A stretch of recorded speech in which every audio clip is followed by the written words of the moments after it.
that we showed you from earlier today, the damage was obviously the most of the hit. We have fire crews in the rubble, moving debris, moving stuff around. We're trying to stay as far away as we can, just so we don't hamper their ability to hear stuff. But, you know, as Adam said, they were bringing lights up here, which is desperately needed, because really the lights they are using most effectively are the flashlights they have in their hand. The lights that are on the fire trucks are just kind of flooding about 10 or 15 feet, but that's as close as they can get. But the actual houses are a pretty decent ways into it, you know, a couple hundred feet in. So now they're just walking around with flashlights. Emergency crews, this is by far the most densely populated area with flashing lights. There's this trailer park here as they continue to look for survivors. So this is going to be an ongoing deal throughout the night, and let's just hope that it turns out better. Kevin? John, you made a great comment earlier, great insight. These people are mostly listening. They're trying to find people, but they're doing so with their ears. You mean you have to, because at some point night falls. You know, it happens every night. So you're limited on the amount of light. You're limited on the amount of resources. You know, I'm sure a lot of these counties might have, you know, some extra light kits, but you can't go to, you know, your local United Rentals or something and rent some of them, because everybody needs them. And there's only so many they keep stockpiled around. And, you know, I'm assuming we're going to have dogs out here momentarily trying to help with that. And then it's just going to be, you're going to be listening to people and flashlights and trying to be as you know, gently as possible, or, you know, walk gently as possible when you're over this debris, because you don't, somebody could be underneath you and you would never know it. We're kind of giving you a little bit coming around to the northwest side, shooting back towards the south here of this light, but you can see that's just two trucks, and that's really all they have. And without any street lights, and I'm not seeing hardly any celestial lighting or star lights, so rescue efforts are going to be very hard right here in this trailer park. Going to have to, as Linda said, see with their ears tonight. All right, John, thank you. We'll be continuing to come back to you. Right now, we talked about the Red Cross. We have Christopher Summer on the phone with us right now. And Christopher, draw us a picture, if you will, with what you all are doing right now. You've got your hands full tonight. And most importantly, how can we help you? Well, we definitely appreciate you guys. Right now, we are doing a statewide effort. We do have shelters opening in Shawnee, Kearney, and Little Wax. So our teams are en route there. And as the night goes on and our teams are able to set up shelters there, we will issue those locations as soon as we have those open. We're also providing mass care at those locations as well. It's places where people can get shelter, they can receive water, beverages, food necessities that they can get immediately right now. Also, the pictures that we're seeing, it's devastation. And these are people who have lost sometimes everything. And we want to be there as quickly and efficiently as possible. And we are just so thankful for our volunteers who are going out there tonight, working overnight to assist our first responders.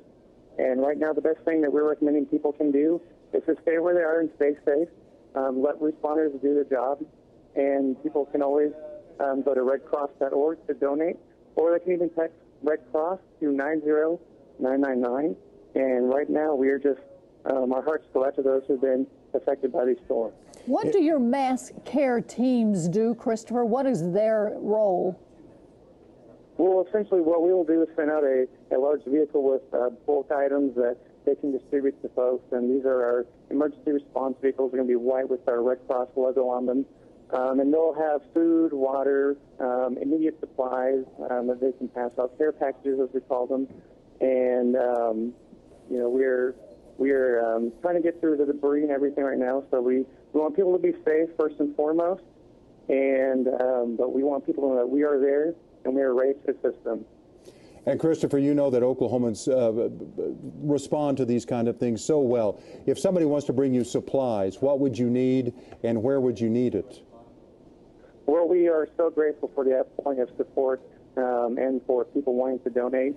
Right now, we do have all the things that we need to react and to respond to these. We have planned ahead for these type of events, so we can have these items ready to go. Any event that we do not have the items that we need, we will make further solicitations, but right now the best thing that we recommend people to do is to donate through redcross.org or text Red Cross to 90999.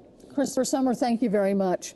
And we're looking at Thank you, guys. we're looking at live pictures right now from the trailer park outside of Shawnee. It's an army and there. They're obviously getting some reports of missing people because they are looking through this debris, and they seem to be concentrated in one particular area right there. They sure are. They are flipping over all kinds of debris, and they're doing it in a hurry, as you can tell.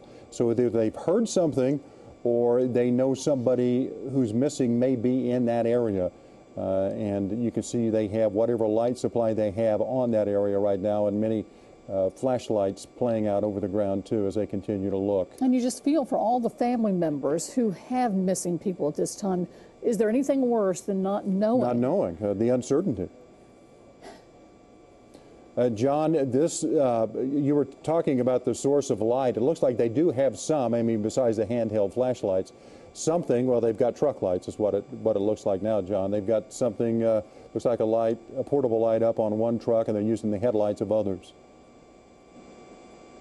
Yeah, John can't hear us right now, but that's his shot. But when you see how large this area of devastation is, and he's pulling back right there, you can see Travis is showing all of the emergency vehicles. But they are concentrated on that one area, which makes you wonder why that particular part of this trailer park is of interest to them. And we have people doing their best on the scene to try to get that type of information for you. But as you can see, the only lights you see in that area are red and blue. And Travis is pulling back out now to the area where they're searching. And there it is. They are really going through that area right there. We don't know because they pushed our ground crews back, which we totally respect what they need to do right now. But the ground crews have been asked to move back a little bit, so we don't have a lot of information from the ground right now. So our best vantage point, as usual, is from Bob Ward Chopper 4, and we're seeing what's happening. But our ground crews are doing their best to gather information about that particular area.